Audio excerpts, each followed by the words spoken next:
नमस्कार दोस्तों, chief justice of India D Y Chandrachud लगातार मोदी सरकार को आईना दिखा रहे हैं और कल इंडियन एक्सप्रेस के रामनाथ गोयनका पुरस्कार समारोह में उन्होंने मोदी सरकार के 2 मंत्रियों की मौजूदगी में सरकार को आईना दिखाया। इस कदर आईना दिखाया कि रविशंकर प्रसाद और अनुराग ठाकुर दोनों का मुंह सूज गया।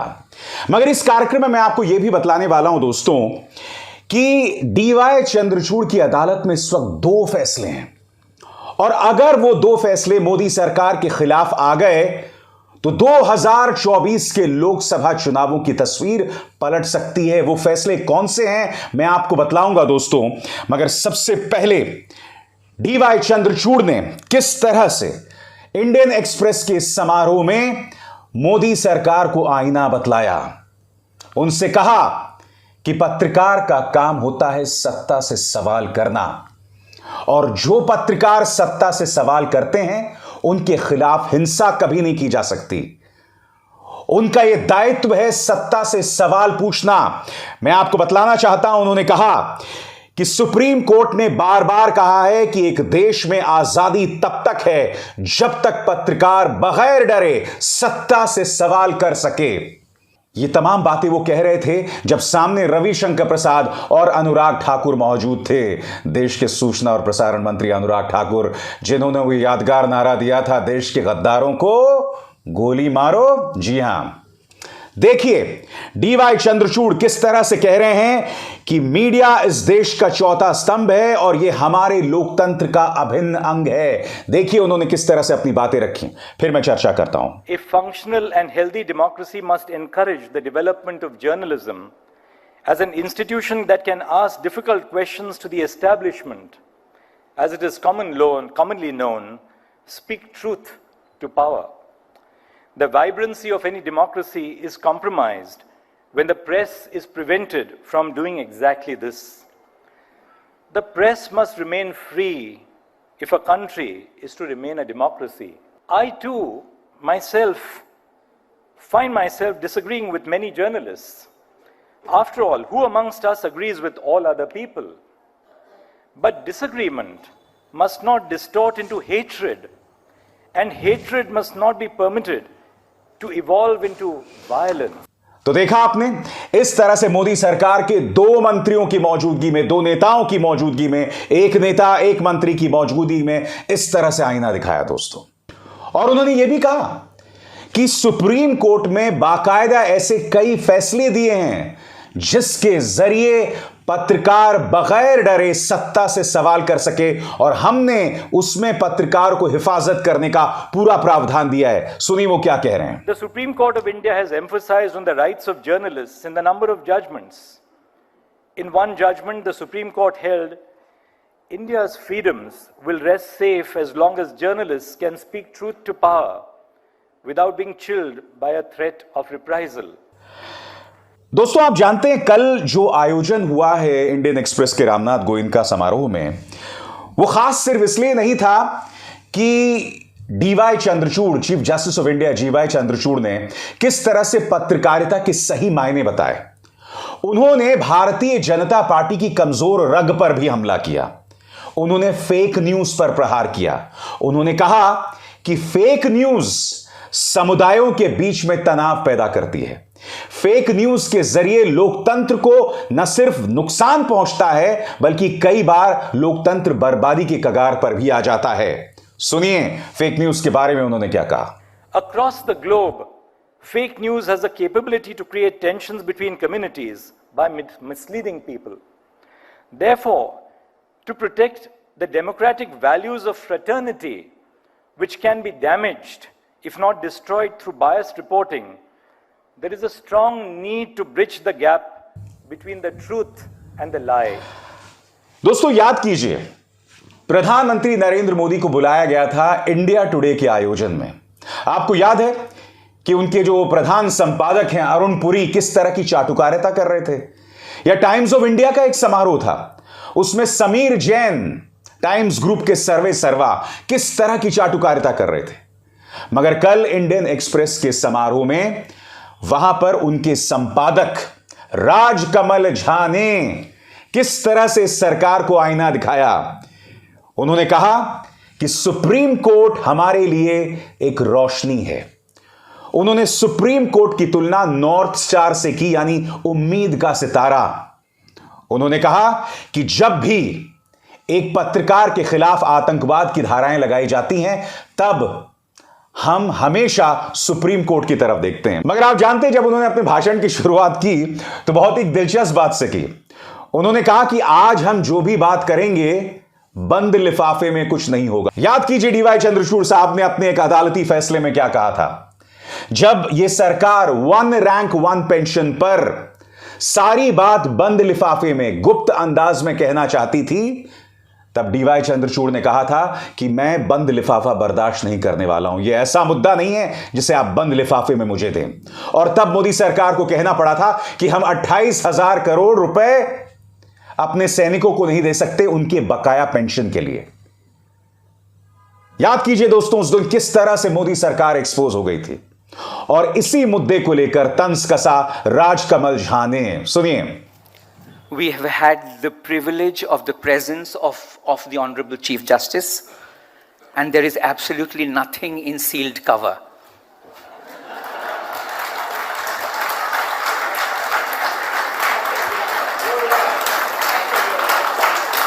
The court has kept pushing back at the state to expand our freedoms.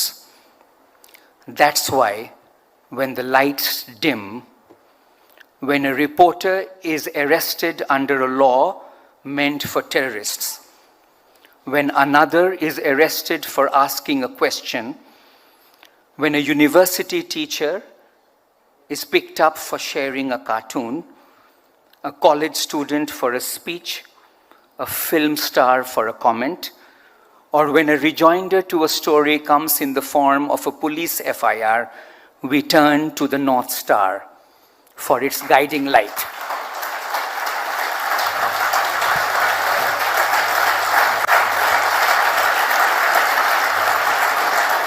आप जानते हैं राजकमल झा के इस बयान का, इस भाषण के मायने क्या थे। जैसे मैंने आपको बताया दोस्तों कि जब इंडिया टुडे गए थे प्रधानमंत्री, तो चाटुकारिता की तमाम मिसालों को पार कर दिया था। मगर राजकमल झा ऐसे नहीं थे। उन्होंने बतलाया कि इस सरकार के अंतर्गत पत्रकारों के साथ क्या क्या नहीं किया जाता है। सबसे पहले मैं आपको याद दिलाना चाहूंगा दुकान वाली बात पर किस तरह से इंडिया टुडे शर्मसार हुआ था। याद है कि नहीं आपको? फिर से सुनिए। अरुण भाई, मैं आपकी दुकान क्यों चलाऊं?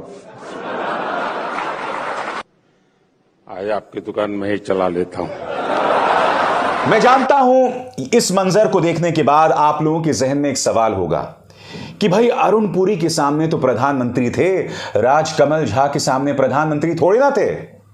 यही पूछ रहे हैं ना आप? और आप ये भी सोच रहे होंगे कि क्या राजकमल झा प्रधानमंत्री की मौजूदगी में ये सब कह सकते थे? तो चलिए हाथ कंगन को आरसी क्या। आज से 7 साल पहले चलते हैं दोस्तों, साल 2016। इंडियन एक्सप्रेस के इसी रामनाथ गोयनका पुरस्कार समारोह में प्रधानमंत्री मौजूद थे और तब राजकमल झा ने उनसे कहा था कि एक पत्रकार की जब सत्ता आलोचना करता है तो वो सम्मान की बात है। अगर पत्रकार की तारीफ सत्ता करे या राजनेता करे तो उससे ज्यादा शर्मनाक बात कुछ नहीं हो सकती। देखिए राजकमल झा ने किस तरह से बात कही थी और देखिए किस तरह से प्रधानमंत्री का चेहरा उतर गया था। देखिए। And they do not know that criticism from a government is a badge of honor.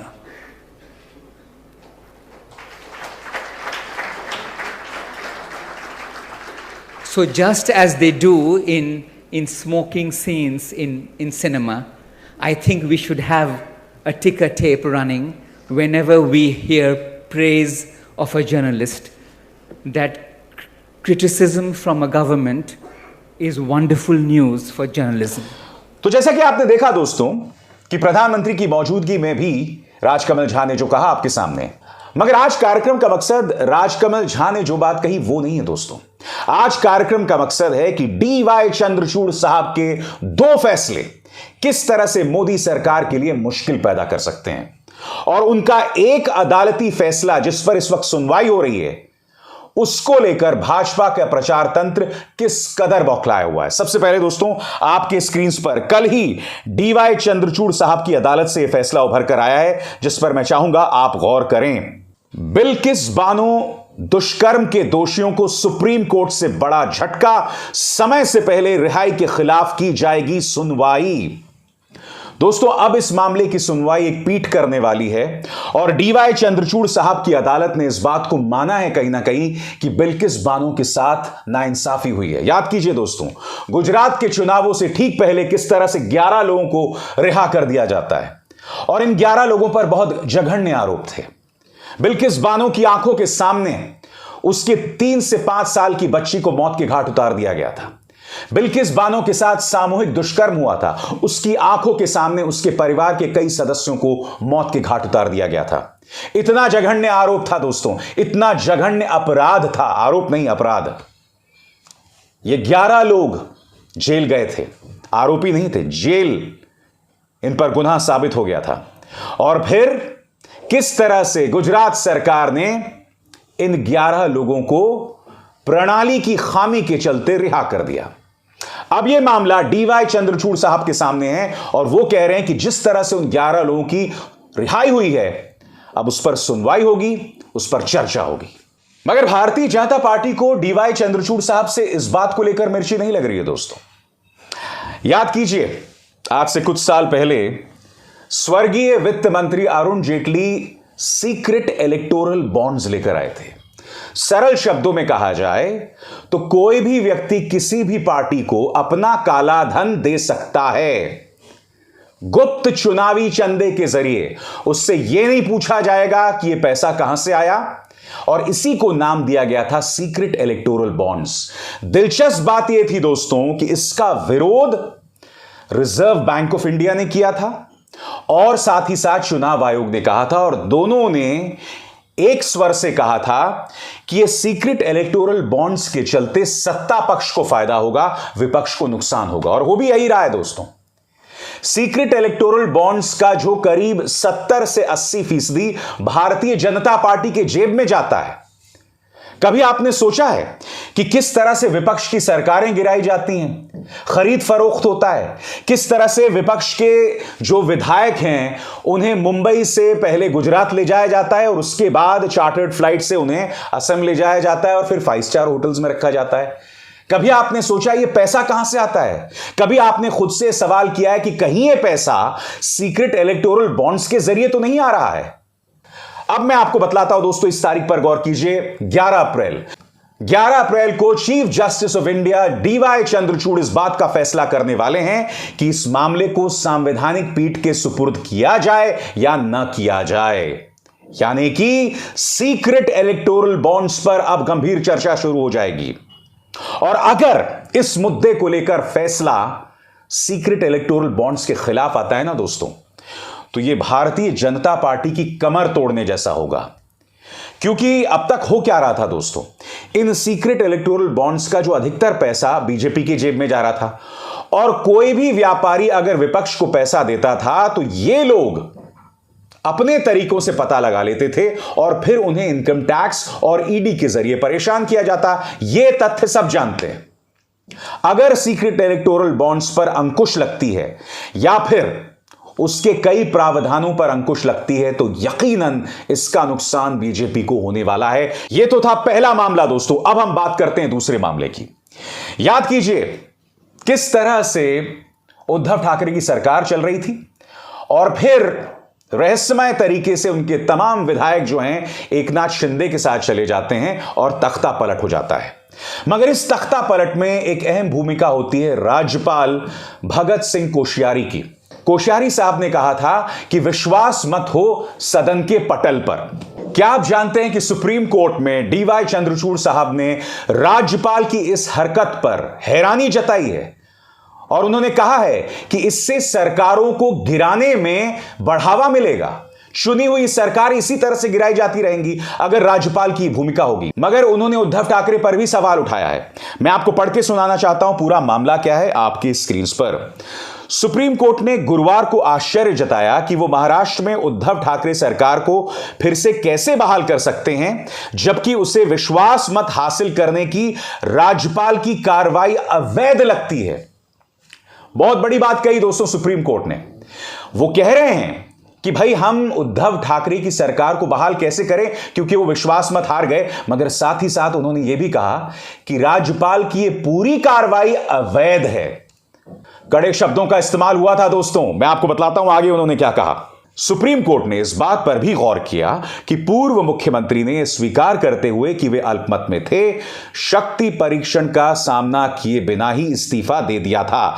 तो यहां तो यकीनन वो उद्धव ठाकरे पर सवाल उठा रहे हैं, मगर कहीं ना कहीं उन्होंने राज्यपाल की हरकत को अवैध बताया है। Chief justice of India D Y Chandrachud ने कहा, हमारी समस्या यह है कि बौद्धिक पहेली को देखें। ऐसा नहीं है कि राज्यपाल द्वारा गलत तरीके से तलब किए गए विश्वास मत के कारण आपको सत्ता से बेदखल किया गया है। आपने किसी भी कारण से इसे नहीं चुना। आप विश्वास मत का सामना नहीं करना चाहते थे। यह टिप्पणी दोस्तों तब आई है जब ठाकरे समूह की ओर से वरिष्ठ अधिवक्ता एएम सिंघवी ने पीठ से यथास्थिति बहाल करने का आग्रह किया। अब इस मामले को लेकर दोस्तों फैसला जो है वो सुरक्षित रख लिया गया है। बड़ा प्रश्न ये कि जब यह फैसला आएगा तो क्या ऐसा फैसला भी आ सकता है जो भारतीय जनता पार्टी के खिलाफ जाए? उसकी गुंजाइश कम लग रही है दोस्तों। मैं नहीं जानता हूं क्या होगा उस दिन। जाहिर सी बात है अदालत क्या फैसला सुनाने वाला है उसकी भविष्यवाणी मैं अभी से नहीं कर सकता हूं, मगर अगर कोई ऐसा फैसला आता है जो बीजेपी के पक्ष में नहीं है तो गौर कीजिए क्या होगा। सबसे पहली बात, एक लोकतंत्र के अंदर बार बार चुनी हुई सरकारों को अवैध ढंग से भाजपा जो है वो अस्थिर कर रही है, उन्हें गिरा रही है। कभी राज्यपाल की भूमिका सामने उभर कर आती है तो कभी असंतोष में जी रहे नेताओं को ये लोग मैनिपुलेट करते हैं, और आपके सामने ज्योतिरादित्य सिंधिया की मिसाल है। तो ऐसी ढेरों मिसाल हैं जहां कभी पैसे के जरिए, कभी एजेंसीज के दबाव के जरिए, तो कभी राज्यपाल की भूमिका के जरिए सरकारों को गिराया गया है, और सुप्रीम कोर्ट ने उस तीसरे पहलू पर अपनी चिंता जतलाई थी। बहरहाल डीवाई चंद्रचूड़ साहब की अदालत क्या फैसला सुनाती है ये तो वक्त ही बताएगा, और हमें इंतजार करना पड़ेगा दोस्तों। अभिसार शर्मा को दीजिए इजाजत। नमस्कार।